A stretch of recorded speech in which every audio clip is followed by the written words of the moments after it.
Que les bateaux de croisière fassent leur retour sur le lac d'Orient, l'idée germe dans l'esprit de Michel et Françoise Collot depuis août 2009. Ce couple exploitait le train touristique du lac du Der. Il a investi 500 000 € dans ce nouveau projet à Ménil-Saint-Père. Le public, si vous voulez, c'est toutes les personnes qui ne peuvent pas faire, par exemple, d'activités sur l'eau.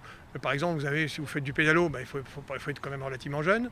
Donc ça s'adresse à un public, si vous voulez, qui va venir plutôt tranquillement, après le restaurant, faire la promenade sur le lac. On a l'habitude de ce genre de prestations, on va dire. On est là pour le maximum de personnes et pour leur faire partager un petit peu le plan d'eau, la nature. On connaît un petit peu toutes ces choses-là. Le bateau a été construit dans le Doubs. Il a fallu 5 mois pour le créer et 3 jours pour faire arriver ces 38 tonnes à bon port en camion. Sur le lac, il sera propulsé par un moteur électrique. Il a été justement choisi parmi notre catalogue pour s'adapter aux conditions de navigation du lac et puis à l'environnement, oui, puisqu'il va quand même être à propulsion électrique.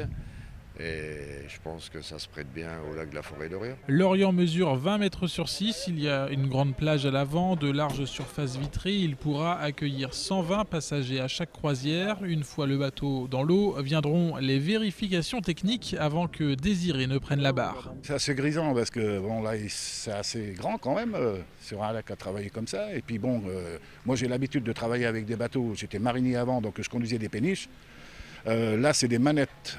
Donc c'est pas du tout le même système de conduite, le moteur n'est pas les mêmes non plus, le moteur électrique c'est pas du tout le même système, mais bon, on va jouer à la PlayStation.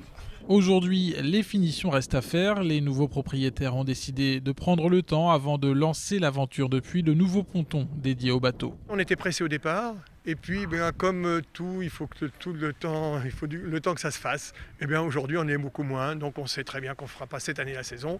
On la fera l'année prochaine. Ça va permettre, bien entendu, de pouvoir communiquer d'une façon beaucoup plus professionnelle.